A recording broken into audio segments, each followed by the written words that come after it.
अस्सलामुअलैकुम dear students, उम्मीद करता हूँ आप सब लोग खैरियत से होंगे। यूनिवर्सिटी गाइड पाकिस्तान के प्लेटफॉर्म के साथ आपका होस्ट मोहम्मद अमीन।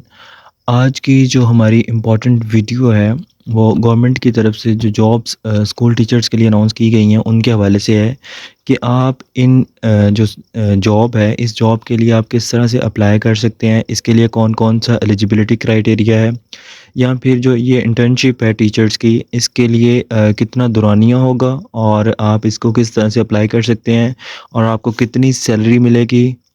इस तरह के तमाम सवालात जो हैं वो आपके इस वीडियो में क्लियर हो जाएंगे। लिहाजा आप इस वीडियो को कम्प्लीटली देखिएगा। वीडियो शुरू करने से पहले आप लोगों से दरख्वास्त है कि अगर आप लोग हमारे चैनल के ऊपर नए हैं तो काइंडली आप हमारे चैनल यूनिवर्सिटी गाइड पाकिस्तान को सब्सक्राइब कर लें ताकि हमारी आने वाली जितनी भी वीडियोज़ हैं आप तक आसानी से पहुंच सकें। तो वीडियो शुरू करते हैं। वीडियो शुरू करने के सबसे पहले मैं आपको बता दूं कि डियर मेंबर्स, महकमा स्कूल एजुकेशन पंजाब की तरफ से स्कूल टीचर्स इंटर्नीज़ के लिए नोटिफिकेशन जारी हो चुका है। इस नोटिफिकेशन के अकॉर्डिंग जो इसमें कैंडिडेट सेलेक्ट होंगे वो एज अ स्कूल टीचर्स इंटर्नीज़ कहलाएंगे और इसका जो ड्यूरेशन होगा वो 4 माह का होगा। मतलब ये है कि आप 1 फरवरी से लेकर 31 मई तक ये इनका जो ड्यूरेशन होगा। इसके बाद अगर इसकी उम्र की हद की बात करें तो 21 साल से 45 साल तक के कैंडिडेट्स इसमें अप्लाई कर सकते हैं। अगर हम इसके ये देखें कि आप लोगों की सैलरी कितनी होगी और इसका एलिजिबिलिटी क्राइटेरिया कितना होगा, तो सैलरी अगर हम प्राइमरी लेवल के लिए देखें तो इसकी सैलरी होगी 38,000 और इसके लिए जो एलिजिबिलिटी क्राइटेरिया है वो बीए या बीएससी किसी भी स्टूडेंट ने, मतलब कि किसी की स्टूडेंट की 14 इयर्स की एजुकेशन कंप्लीट है तो वो इसमें अप्लाई कर सकता है, वो इसके लिए एलिजिबल है। ठीक है।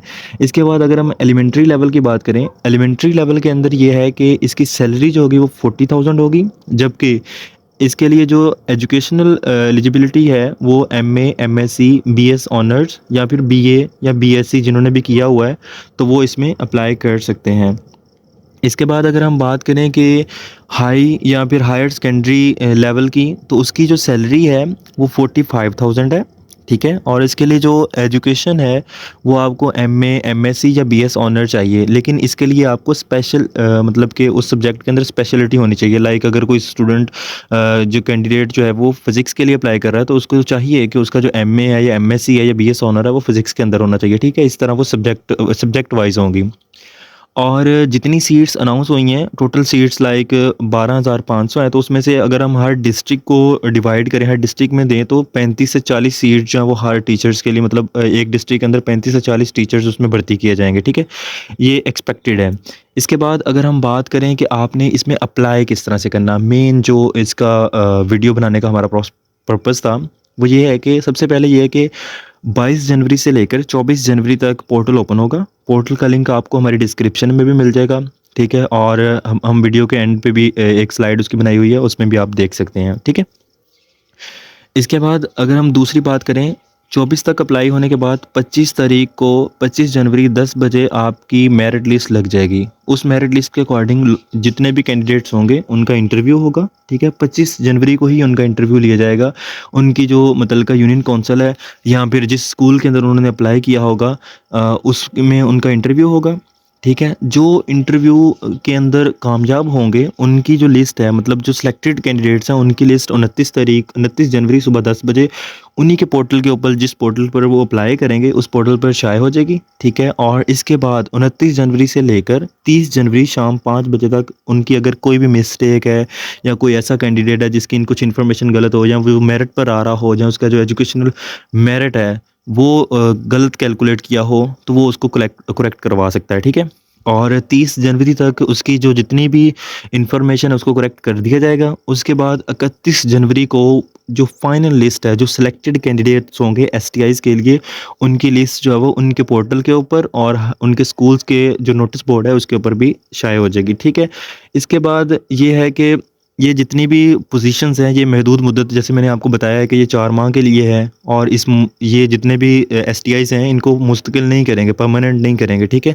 और इसके अलावा अगर हम बात करें तो जितनी देर ये जॉब करेंगे उतनी देर का उनको एक प्रॉपर सर्टिफिकेट मिलेगा और सर्टिफिकेट जो होगा वो गवर्नमेंट की वेबसाइट के ऊपर भी मौजूद होगा। अब जो मेन बात है कि किस तरह से इनकी हायरिंग होगी, किस तरह से मार्क्स की डिस्ट्रीब्यूशन होगी, वो मैं आपको अब बताता हूँ कि लाइक अगर जो इंटरव्यू जो कैंडिडेट्स देंगे, उसके 5 मार्क्स होंगे, ठीक है? इंटरव्यू लाइक जिस तरह का भी पूछें, वो उसके अंदर जो भी क्वेश्चंस जनरल क्वेश्चंस पूछें, जनरल साइंस के रिलेटेड पूछें, जियोग्राफिया के रिलेटेड पूछें, जो भी बेसिक क्वेश्चंस होते हैं इंटरव्यू के, ठीक है? और उसके बाद जो बीएड या किसी ने एमएड किया हुआ है, तो उसके 10 मार्क्स होंगे। ये 100 मार्क्स की डिस्ट्रीब्यूशन मैं आपको बता रहा हूँ कि जब आप इंटरव्यू देंगे या जब आप अप्लाई करेंगे, तो कौन से कैंडिडेट्स किस तरह से अपने जो मार्क्स हैं उनको डिस्ट्रीब्यूट कर सकते हैं। इसके बाद अगर हम बात करें तो मैट्रिक के 15 मार्क्स होंगे, एक्सपेक्टेड मार्क्स हैं। इंटर के 15 मार्क्स होंगे और अगर किसी ने बीएस ऑनर किया हुआ तो उसके 55 मार्क्स होंगे। तो इस तरह आपके 100 मार्क्स हो जाएँगे। अगर हम मज़ीद बात करें तो मज़ीद ये कि अगर किसी का बैचलर है तो उसके 15 मार्क्स हमने बताया है, और अगर किसी ने मास्टर किया हुआ है तो उसके 40 मार्क्स होंगे, ठीक है? तो इस तरह से आप अपनी परसेंटेज बना सकते हैं, अपना मेरिट जो है वो उसको कैलकुलेट कर सकते हैं कि आप इसके लिए कितने परसेंट इसके एलिजिबल हैं या नहीं हैं एलिजिबल, ठीक हो गया?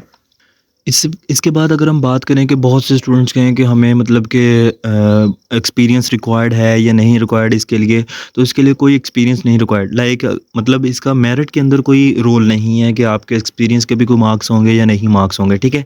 इसके अलावा जो दूसरी बात है कि अगर किसी ने पोस्ट ग्रेजुएशन की हुई है और उसमें उसका कुछ एक्सपीरियंस भी मौजूद है, तो उसको प्रेफ़र किया जाएगा। एज़ सच उसको क्या किया जाएगा? प्रेफ़र किया जाएगा, ठीक है? और जो आप लोगों का मेरिट बनेगा वो यूनिट कौंसल वाइज़ बनेगा। मैंने आपको बताया कि हर यूनिट कौंसल में ऑलमोस्ट 10 टू 15 जॉब्स जो होंगी वो बनेगी। 10 टू 15 कैंडिडेट्स को सिलेक्ट किया जाएगा, तो वो हर यूनियन कौंसल के लिहाज से ही उनकी लिस्ट बनेगी। ठीक हो गया?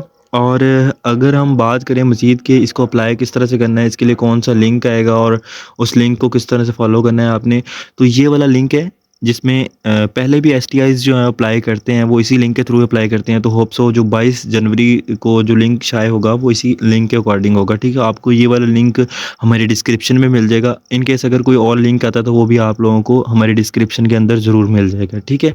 इसके बाद अगर हम बात करें कि आपका कोई भी क्वेश्चन हो किसी भी तरीके से कि अप्लाई करते हुए आपने कोई भी इश्यू आ रहा हो आपको, तो वो आप हमें कमेंट सेक्शन में पूछ सकते हैं। हम इंशाल्लाह 2 से 3 दिनों के अंदर फुल एक्टिव रहेंगे और आप लोगों को रिस्पॉन्स करते रहेंगे, ठीक है?